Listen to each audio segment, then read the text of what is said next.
After all this time, it has come to this. A fight between the Prince of Podcasters and the champion himself, Martin MacAlistair. I've been training a long time for this moment. Unfortunately, Satsu, you're not dealing with the average wrestler anymore.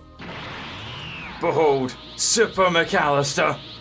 Did you just dye your hair blonde? But wait, there's more. Introducing Super Duper MacAlistair. Okay, you just put on a long wig there. And this is to go even further beyond.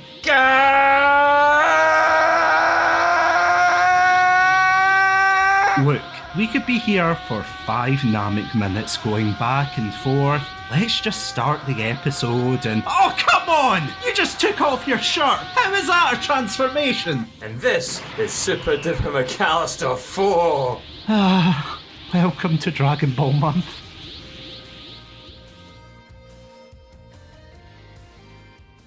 Hello everybody and welcome to the first episode of Dragon Ball Month. My name is Satsunami and joining me to power up today is none other than the one and only champion himself, Martin MacAlistair. Martin, welcome back. Thank you, it is lovely to be here and I cannot wait to dive into the world of Dragon Ball with you. Oh, me neither. Because I have to say, is it right to say that you were the one that instigated this month? Yeah, I think we were looking for something to do. We were looking for different themed months and I really wanted to do Dragon Ball. You're the one that sought out, well, there's a big anniversary coming up, so yeah, I'm very excited for this. And before we jump into this topic, because trust me, we will have a lot to say about this particular topic, but what is your history with the franchise? So I think a lot of people in the UK, I would sit and watch it on, is it Toonami, the name of the channel? Yeah. It was like a Cartoon Network affiliate channel. One of my memories of it is my grandma had Sky TV and my family didn't, so every round at my grandma's we'd sit and watch it. She'd always be like, it's nothing but shouting. It's just people shouting all the time. And I'd be like, no, Grandma, you don't understand. This is important, all this shouting.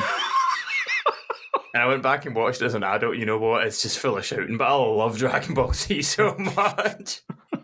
I mean, you wouldn't get the muscles, but you could go to Glasgow for the same experience. Very similar, very similar. Lots of Kamehamehas being thrown around. But sorry, that was more or less it. So what's your experience and history with Dragon Ball? Well, I have to say, I had a bit of I don't want to say an anime phase, because Dragon Ball was one of those animes that I didn't really know was an anime, if that makes sense. Yeah, we spoke about that during Pokemon Month as well. We had like the same, it's just one of those that have been ever present. Yeah, so the Pokemon anime, and although I didn't really watch it, Sailor Moon as well, you know, those kind of animes that came over here for kids, and, you know, they were so popular, and you just thought they were cartoons. You never really thought, oh, this is Japanese animation, I can't wait to see this and that. But I remember watching it, and again, I've spoken length about this with Andrew, who, trust me, I'll be getting him on later on. But yeah, a couple of months ago, we talked about how much the franchise meant to us, because of course, in the year that this is being recorded, Akira Toriyama, the creator of Dragon Ball, unfortunately passed away. So we just had to immediately jump in and just say how much this franchise means to us. But I have to agree with you on the shouting bit, because I remember watching it and thinking, you know, this is a great anime, but it was very formulaic, which, don't get me wrong, that's not what I was really thinking of when I was younger, but I know that if you watch any other anime and then you come back to this one, you can tell it's a little bit kind of repetitive at times. Is that, though, looking at it through the eyes of someone that has then gone away and watched a lot of other stuff? You know, if you think of the timeline of Dragon Ball, like this was what, 1990 or something it starts. It's quite early. On one hand, yeah, it is, but on the other hand, it's a formative part of the genre. It can be forgiven, I think, for its repetitiveness. Oh no, 100%. I mean, it's so iconic that a lot of other animes seem to copy it in a lot of regards, which is so cool, not gonna lie. It is really cool to see the influence that it's given to other animes. Like, my girlfriend and I recently, we've been watching that Spy Family, and there's actually a reference in it there where the group of kids in it, they are trying to train for a dodgeball tournament. So there's like one particular scene where it's one of the wee boys on Namek. In real life, it's just like a tire swing hitting him, but of course, in his mind, it's like a big energy blast in Namek. It's absolutely hilarious. But yeah, I was in the same boat really, because I remember at the primary school that I went to that it was so popular that kids were actually playing Dragon Ball Z. Yeah. Not actually punching one another, but, fake fighting, fake punching, etc., fake shouting. And I remember there was a lot of arguments about who wanted to be who, because at the time when I was in, I want to say primary 3 or 4 maybe, the episode where Trunks arrived, where they splits Frieza in half, that was so cool. And I remember that episode came out, so every single kid wanted to be Trunks, and there were other kids saying to me, "Oh, you can be Frieza if you want." I was like, I don't want to be Frieza. I know what happens to him. Cleaved in that. So yeah, it was absolutely iconic to me growing up. But I always remember one time watching it, because I mainly watched, the Namek saga, even before that, the Saiyan saga, etc. But then I think I fell away from the Boo saga. I don't know, were you the same? I was thinking about this just as you're talking, because I don't know if that ever aired the same. If the way that like serialization works on shows, I knew a lot of the Frieza saga off by heart.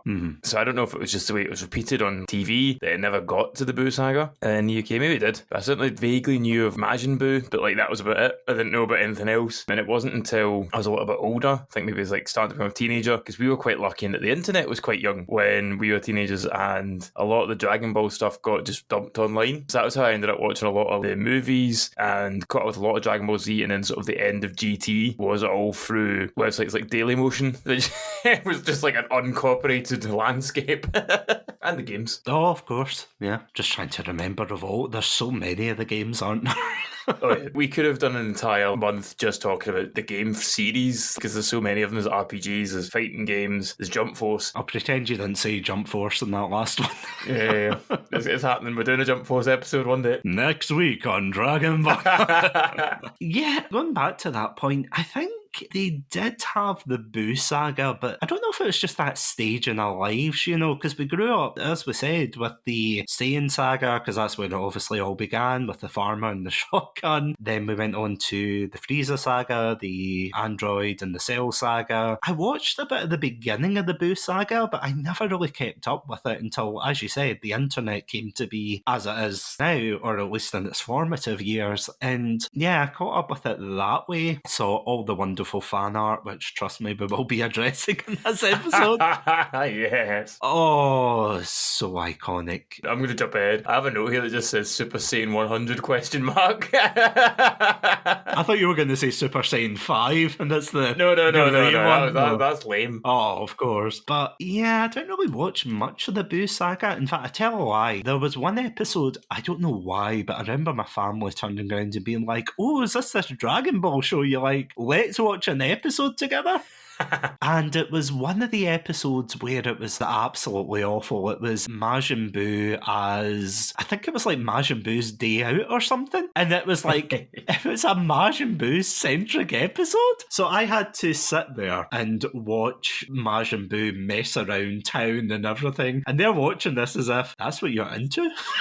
And I'm like, I swear there's punching and fighting and things. But I don't think they quite believed me that day. But speaking of that, the anime itself is iconic, but one of the most iconic things about it, and I'm sure you'll agree here, is the transformations. Now, anime has, and this is something we brought up in the anime tropes episode, but animes do have a huge thing when it comes to shonen animes where characters are fighting one another and, they have to go all out to, power up and whatever. And it's such a cool part of the anime, but Dragon Ball really puts an emphasis on it, doesn't it? Yeah, it helps in that these transformations, particularly for Dragon Ball, is so brilliant looking. And I think that's like a huge part as well. It's like they're iconic not just for the transformations, but the look of them themselves. And I think as well, we were talking about the ages that we were. Did you ever try to turn Super Saiyan? Kind of. Yeah. I think I gave up halfway through. I was like, this is boring. Discipline. I'm not going to lie, I think I probably would have passed out if I tried Super Saiyan 3. So I'm glad I didn't see that episode beforehand. Yeah. Satsu, what long hair you have. Where are your eyebrows? But I take it you did. Oh, yeah, of course, yeah. I mean, I think any Dragon Ball fan who says they haven't is lying. You know who you are. You liars. So today we are going to take a jaunt down memory lane, and we're going to be talking about one of the most iconic things about the Dragon Ball series. We are going to be talking about honestly, I cannot stress enough, the most iconic transformations in anime you will ever see. So for the sake of brevity, I've split it up into 3 sections. So we've of course got the Saiyan transformations, we have our villain transformations, and last but not least, we've got our, miscellaneous bag. And in case you're wondering what's the miscellaneous bag, you will find out right after these messages. Welcome to Shatsunami, a variety podcast that discusses topics from gaming and films to anime and general interests. Previously on Chatsunami, we've analysed what makes a good horror game, conducted a retrospective on Pierce Brosnan's run as James Bond, and listened to us take deep dives into both the Sonic and Halo franchises. Also, if you're an anime fan, then don't forget to check us out on our sub-series, Chatsunani, where we dive into the world of anime. So far, we've reviewed things like Death Note, Princess Mononoke, and the hit Beyblade series. If that sounds like your cup of tea, then you can check us out on Spotify, iTunes, and all good podcast apps. As always, stay safe, Stay awesome, and most importantly, stay hydrated. We're Seismic Cinema. I'm Colin. I've probably not seen it. Paul's watched it in the wrong order. And I'm James, and I've probably written an essay on it. And that's Seismic Cinema. We believe in the power of escapism.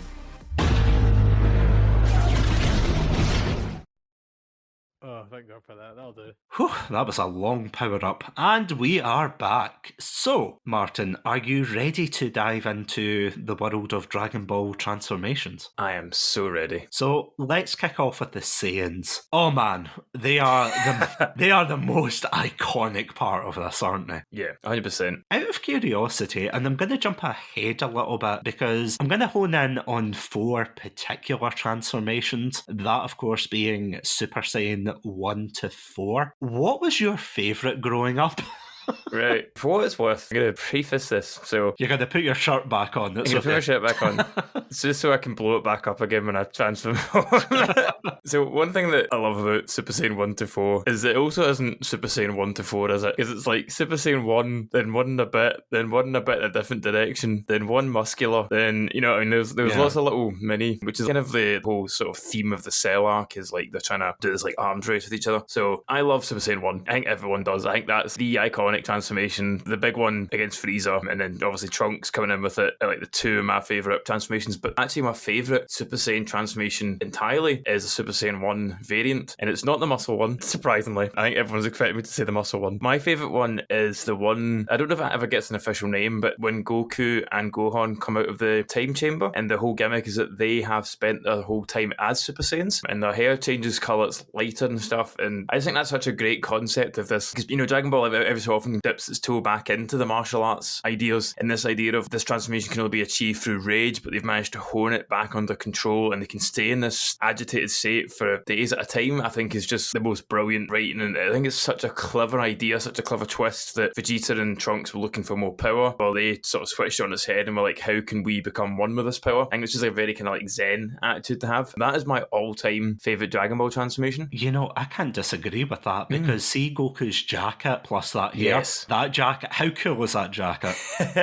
I know this isn't Dragon Ball fashion episode, but... If we're doing the Dragon Ball fashion episode, we're talking about Trunks exploding his jacket in the Broly movie. He's keeping his tailor in business, okay?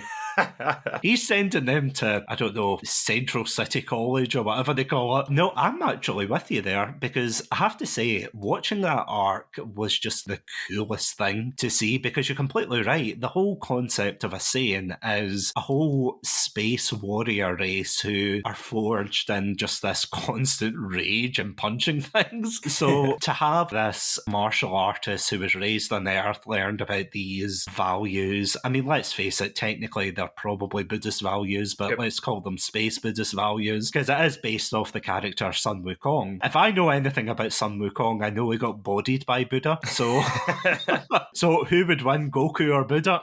That's next week's episode. But anyway, yeah, the fact that he has this zen and mindfulness and things, I think is absolutely brilliant. So I can't disagree with you there, but yeah, the other transformations are so, I don't know, I don't want to be cruel and say they were ill thought out, but I feel as if, and this might get me absolutely destroyed or final flashed by the Dragon Ball community, but my least favourite, see out of all four of these, my least favourite is Super Saiyan 2. Yeah. Because I feel as if it's what Super Saiyan probably should have been. Oh, it's Mastered Super Saiyan or something. And I know technically that's what it is, but they do their best to make it a different form and whatever. And I don't know. I think, see, without the lightning, it's genuinely hard to tell the difference between the two. I mean, other than the fact that the hair's a little bit spikier, but I feel as if it's a waste of opportunity because later on in the series we get a clear distinction between transformations with Super Saiyan God and Super Saiyan God, Super Saiyan, and so on and so forth. So yeah, I would say that's the weakest of them. Yeah, I think I'd agree. And I think obviously Gohan's big power up at the end of Cell Saga is like incredible in itself. But yeah, it's just big hair and bolts and stuff. And you can compare that to, I think what I think is probably the best individual transformation in the whole franchise, which is the Super Saiyan 3 Goku versus Buu one. Just like the actual animation for it's incredible.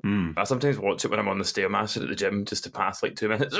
But it's like an incredible transformation and it's so visually different. His features get drawn out and obviously his eyebrows go away, his hair gets dead long. And yeah, I think Super Saiyan 2 was missing that iconic feature. Yeah. Because obviously Super Saiyan 1 has the blonde hair, Super Saiyan 3 has the long blonde hair, and then Super Saiyan 4, they've gone red and they have the tail and stuff. And then like you mentioned Super Saiyan God and all that, they all have their own distinct colours and other features that put things out. And I feel like Super Saiyan 2 just never really got, like I couldn't tell you the difference if I was looking at two pictures side by side of them. You just kind of have to guess of when it is in the franchise to guess what the transformation is. Because that was something interesting that, and I can't remember who said it, but it was like a behind the scenes thing when they were designing the Super Saiyan God form. And if you look at the bodies of both Goku and Vegeta later on in the Broly film, the new one, not the one with the death metal and him getting bodied, you see that their bodies get a lot leaner. Their hair turns red, and they made a very conscious choice about that. They didn't want it just to be big and muscular. They wanted something sleek and elegant. It was a really interesting design philosophy. The same with Super Saiyan Blue, although I'm personally not a big fan of that. I think it's kind of silly to layer godhood upon godhood. Again, ironically enough, that is something that Sun Wukong would probably do, because he is OP, by the way, but yeah, to add one on top of the other, it's a bit much. But again, the colour of blue isn't really a angry colour. It's one of mindfulness and calm serenity. But yeah, going back to the other ones, pre-Super days, I have to say one thing, and this is going to sound so silly, but one thing that I really miss, and I don't know if you've picked up on this, is the actual Super Saiyan transformation animation itself. For example, the Frieza saga, and especially when Goku transforms in front of the androids, and see how his hair slowly moves up? Yes. Especially with Trunks as well, when you first meet him and his hair slowly goes up. I kind of miss that. I don't even know what the correct term would be. Like, I think ceremony. Yeah. It's like a ceremony. There's like a kind of build up, whereas now the animators just have to flash one frame of white and then it comes back and the hair's blonde and you're like, oh, okay. There's a scene, I think, in the Buu saga towards the end where Goku transforms into Super Saiyan 3, and I kid you not, it's like one frame. He's normal and then he's like, okay, here we go, and then he just transforms into Super Saiyan 3 and you're like, whoa, what the hell happened there? But would you say that it got diluted over time? Yeah, I think when you have so many Super Saiyans as well, like that was always something, you know, if you compare, by the time they get to the Buu saga, they've got, like 6 Super Saiyans, even if you include all the different transformations within that. You know, Goku's got 3 levels, Vegeta's got 2 levels, Gohan, Trunks, Goten, all them. So if you can compare it, like, there's a Goten that just does it. He's just like, oh, I can just transform transforming. I can't remember, it's either him or Yeah. Little Trunks, and you can Both of compare them. that to future Trunks' transformation in his film, where he's like greeting and crying and all starts to happen, the whole pomp and ceremony and things to do with like lightning and all that stuff, compared to but I can turn Super Saiyan. I think just over time though, you just have to get, for the sake of brevity, when you've got that many characters transforming, it's a tough one. Yeah, because they do try to hand wave that, and I know the Dragon Ball nerds on the audience right now will be saying, well, actually it's because they're like a Saiyan hybrid, and I understand Saiyan that. hybrids get more powerful and whatnot, and yeah, I think it's probably more your reason in there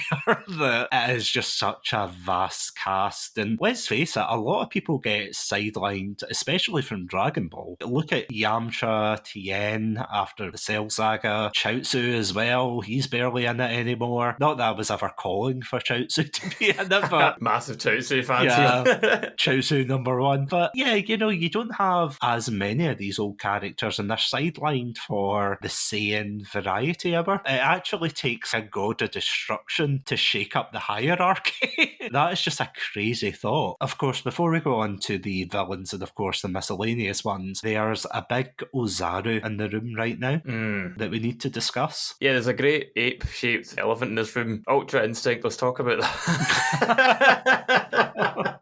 I mean, see before we go on, because now I'm curious. I have to know your opinions on Ultra Instinct, because I won't be able to sleep until I know. I love Ultra Instinct. I think it's one of the best transformations in the show. Yeah, I can't disagree with that. It's for the same reason I really like Ascended Super Saiyan, that I just love this concept of when things keep getting more and more powerful with sheer head-on collisions, it's nice to have something that is a switch. And I think Ultra Instinct's almost based on, there's a real-life thing, which is like this like real-life Zen that athletes find. I can't remember what you call it now, but you'll see athletes and they'll talk to them after the Olympics and stuff, and they won't remember anything they did, but they were just in that perfect Zen moment and they win gold because they're not thinking about anything. And that's what Ultra Instinct is. It's just like this complete real-life calmness, and I just love that as a concept. And I think it's up there for me with like the best transformations overall, because I think it's so nice to just have a switch of just, we're no longer just shouting at each other with loggerheads. It's a different style to transformation. Yeah, because as much as I don't really like Dragon Ball Super the same,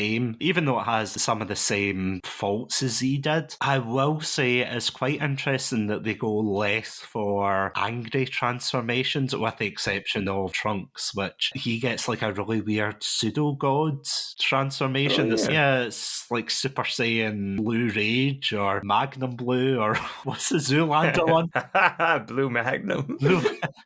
Dear God, it's beautiful. It's kind of cool, but again, I don't want to be that guy who's like, oh, there's no basis for it. But there has to be some kind of baseline for these rules, you know, and transformations. You can't just say, oh yeah, this is Super Saiyan blah blah. I think that was the issue when they got to Super Saiyan 4 and Dragon Ball GT, because as cool as I think Super Saiyan 4 is, I think it is a really cool transformation, even though I think it's really weird that it summons leather pants for you.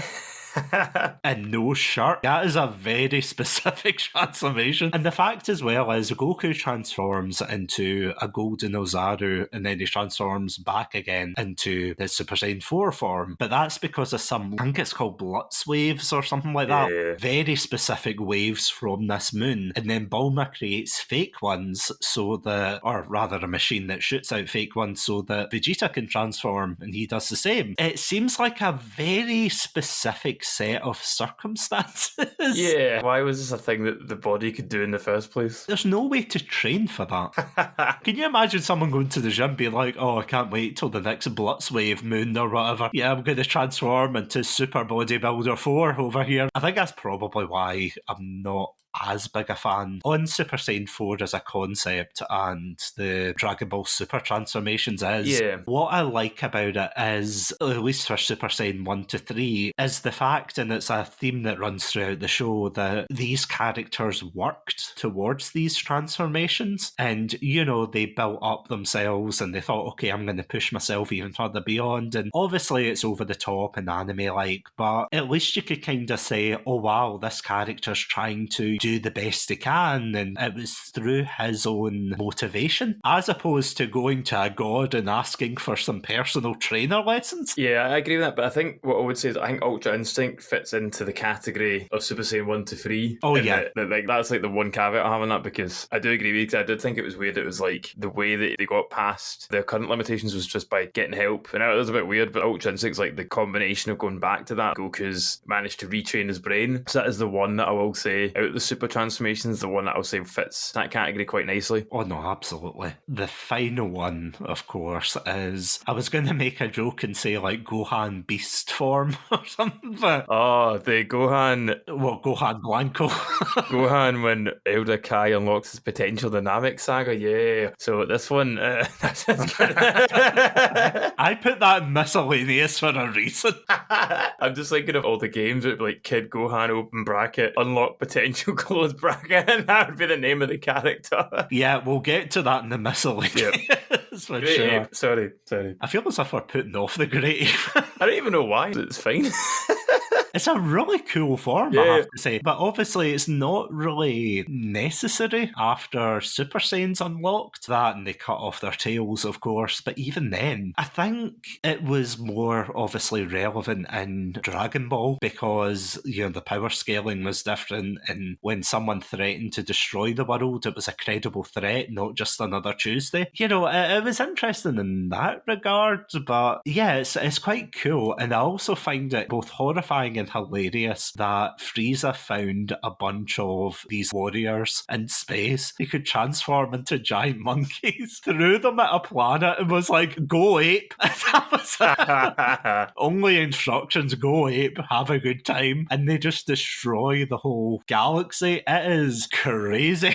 It's good. Amazing. But other than that, I don't think there's really many others. I mean, there's Beast, the one we kind of joked about, but to be honest, that's just another, oh, look, there's Gohan getting an extra shiny thing. And there's, of course, Broly's transformation with Legendary Super Saiyan, which is just green hair and anger issues. Yep, I like the movie Broly that makes him really big. I think that's funny. And then you've kind of got the other world Saiyans from Super, the other universe Saiyans. They've got like kind of similar transformations, cool, but I don't really have much to say about it. By that point, we've seen so many, you know what I mean? It's just like, oh yeah, it's more Super Saiyans. There's not really anything else that they can do with the Super Saiyan, because I know, and again, I won't talk too much about it, but there's Vegeta in the manga, I think he's got Super Ego instead of Ultra Instinct. Or sorry, Ultra Ego, that's it, which is just him with purple hair, and he's just, again, very angry. So it's like, wow, look at this majestic Goku. Very mindful, very demure. I was gonna say it, but I thought, no, hold yourself together. I have no such impulse control.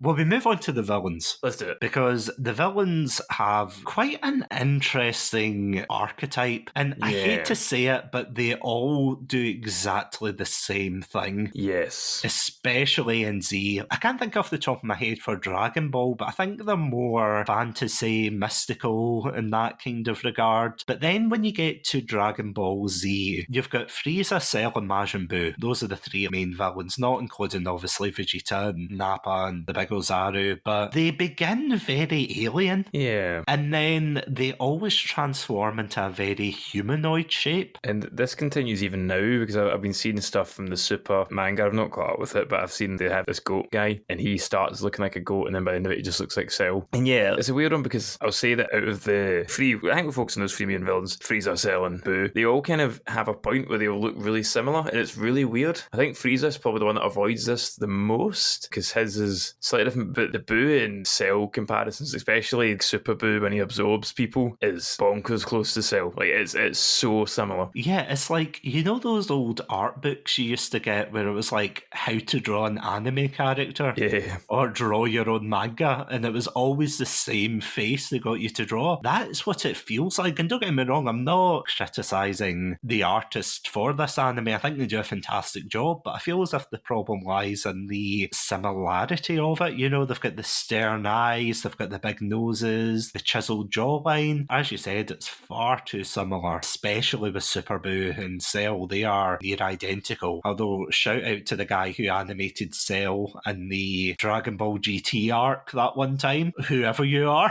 I hope you're doing okay. because that was even traumatizing watching that. But yeah, no, I agree with you in Frieza, because I feel as if Frieza at least seems a lot more alien. Yeah. He's got the 3 toes, and he's got the big tail, and the kind of round alien head. He's also short, which I know sounds stupid, but it makes him at least distinct. You could pick his profile out. Because this is the thing that I have to admit I absolutely love about Cell, is see his imperfect form. Yes. I think his imperfect form, ironically enough, is perfect. Because genuinely, I remember the first time we saw him, and as I said, I watched this probably the same time as you. I remember seeing Yamcha get absolutely bodied by Dr. Gero and everything, and they were hunting for the 2 androids. Of course, we get the iconic Vegeta moment where he turns Super Saiyan, but because the editors didn't like Gero in 19, they were like, okay, we need 3 new androids. So they brought out 17, 18, and 16, and I know that was a weird way to phrase it, but trust me, it makes sense in my head.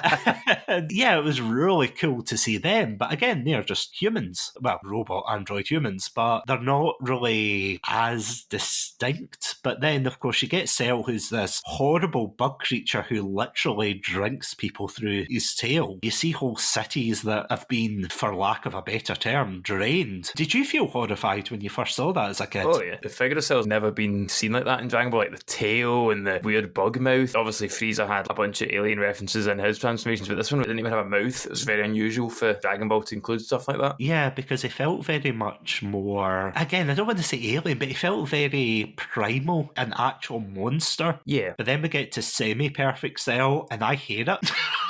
Haha, the lips. It is the lips. I know Dragon Ball Abridged made that joke of, oh, look, I can thingy my lips, but I hate it so much. I doubt any anime animators are going to be listening to this episode, but stop it with the thick lips. I don't get it. I don't get why this is a trope. I don't get why it weaseled its way into Dragon Ball. It's just so aesthetically unpleasing. And I don't mean as an, oh, that's a scary monster. It's like, how did we go from, oh, that's a terrifying cicada-looking bug man to big lip man? I don't know what the thought process was there.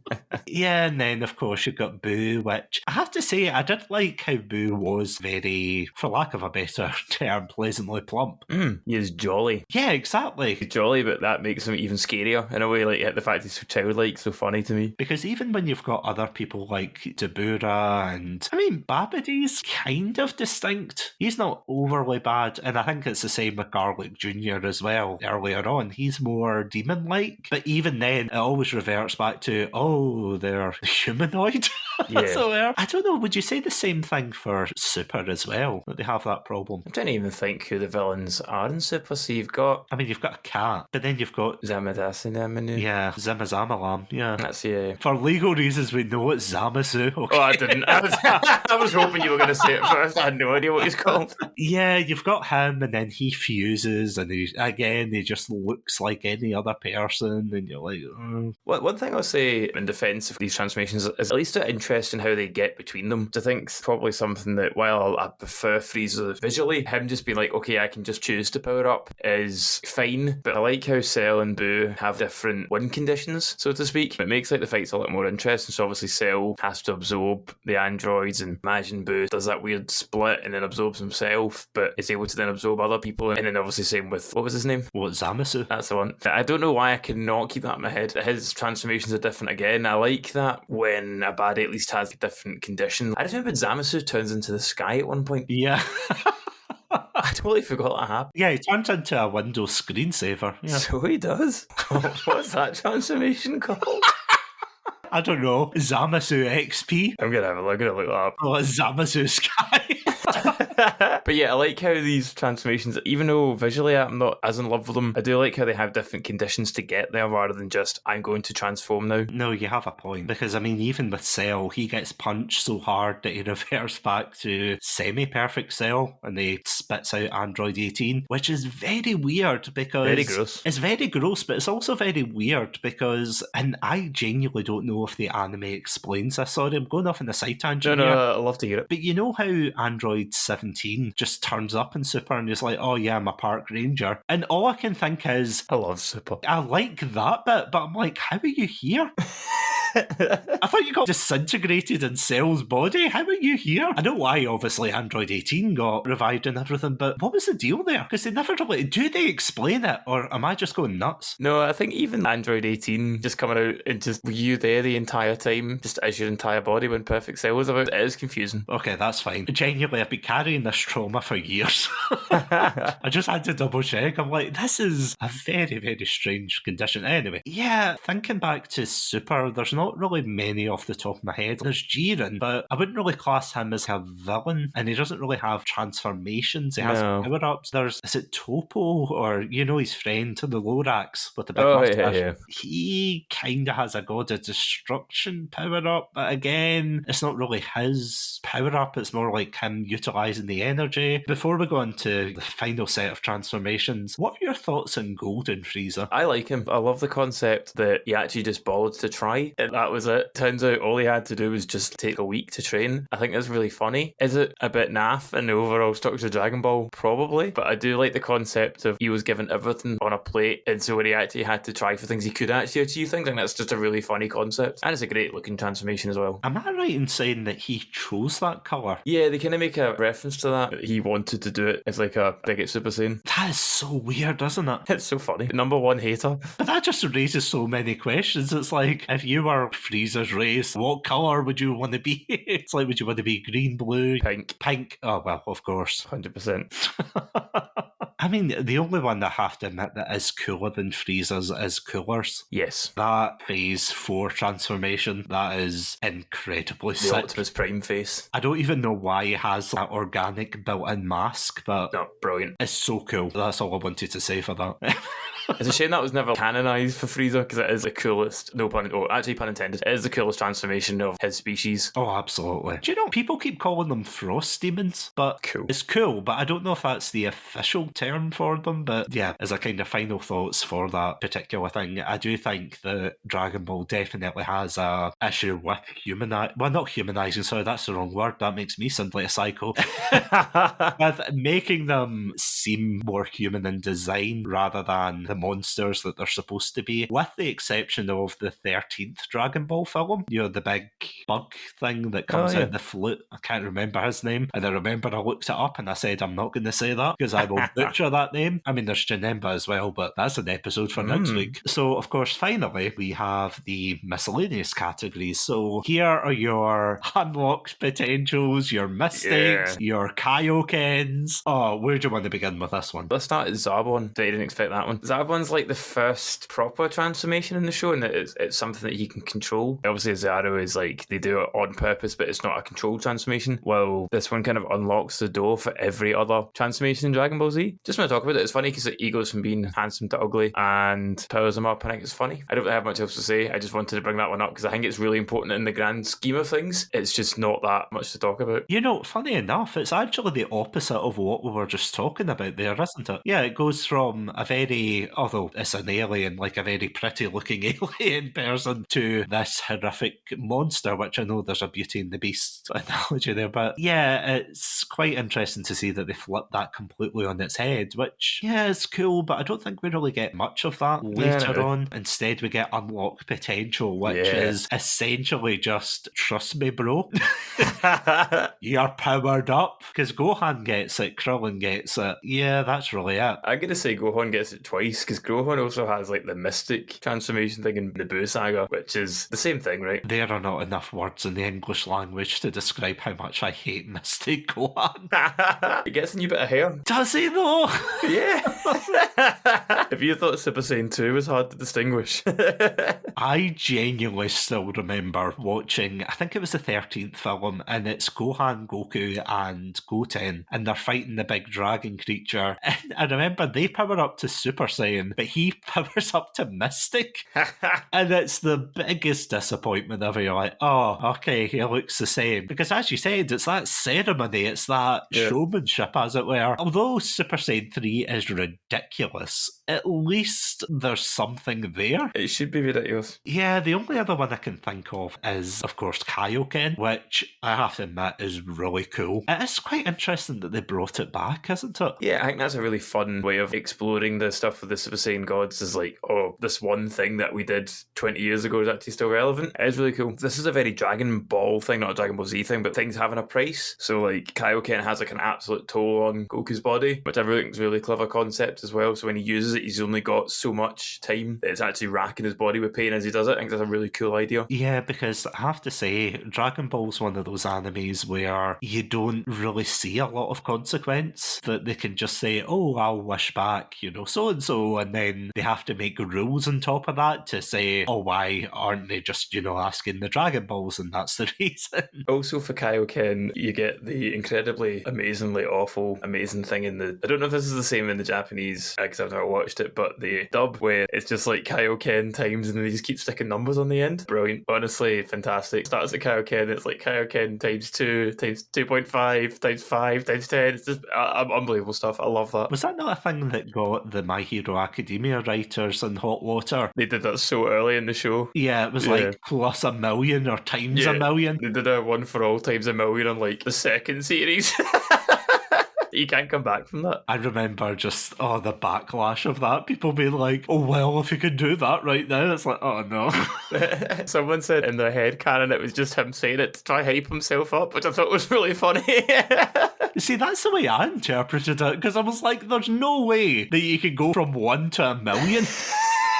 In one season? Come on, guys, come on. Yeah, can you imagine that? They go from the Saiyan saga, he uses kaio-ken, and then he goes to the Frieza saga, and he's like, kaio-ken times 1 million. Frieza would have had no chance. Oh, Frieza would be bodied right away. Yeah, I think that's really it for... I mean, there's hundreds, of course, that we haven't picked up. I want to mention one just as a one-liner, just because I think it's really funny. Namek absorption. Oh, yes. I don't know if this counts as its own transformation or not, but Piccolo absorbing 2 characters, funny. In Dragon Ball Super, they have that one Namekian that has absorbed every Namekian. Horrifying. Absolutely horrific. Do you know what's actually really scary about that? He's worse than Cell. Well, yeah, that too. But I can't even remember what the name of the comic was. It was like a fan comic where it was like a multiverse tournament. Have you ever heard of this one? Is it Dragon Ball, or do you mean the one that's the Smash Brothers one?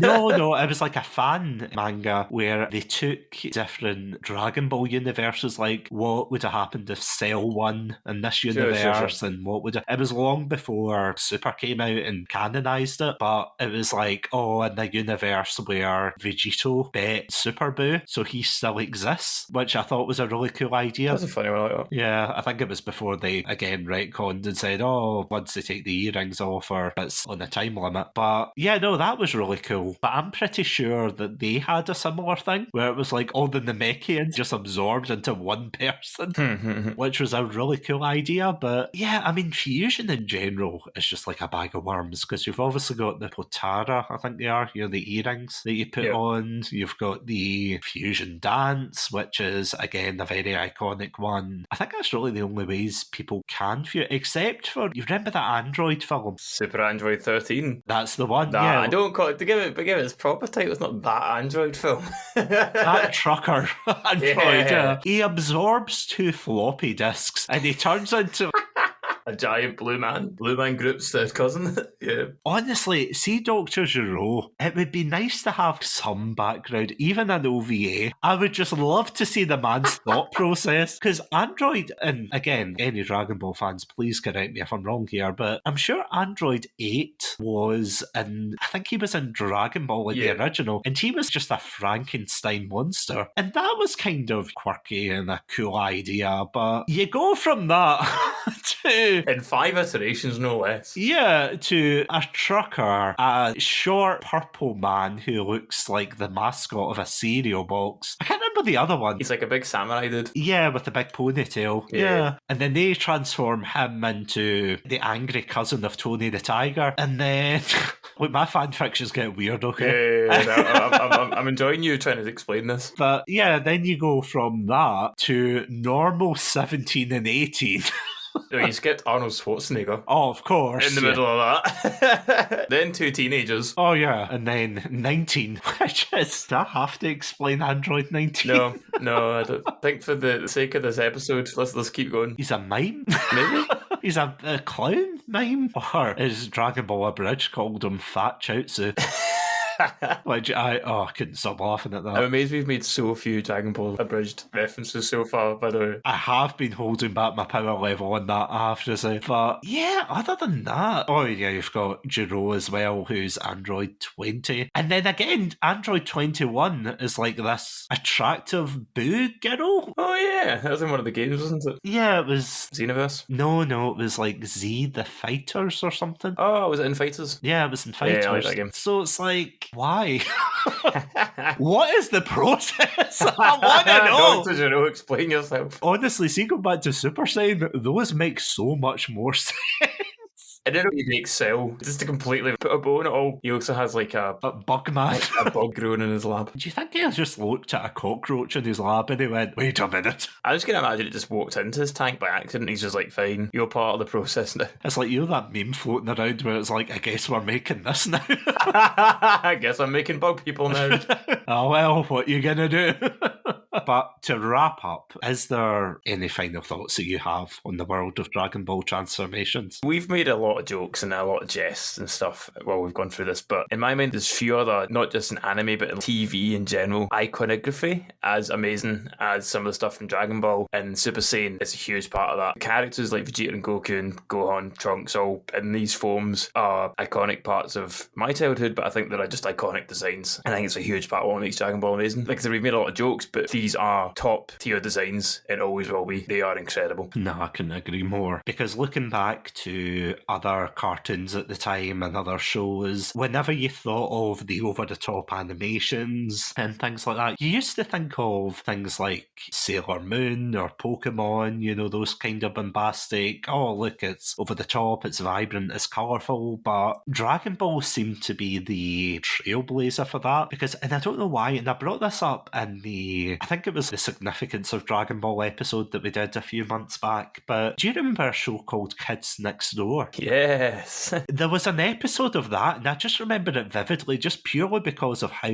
weird it stuck out. Because, you know, the blonde kid, and that he was having a fight with someone, and they have this anime fight, and he transforms, but his hair's the size of a skyscraper.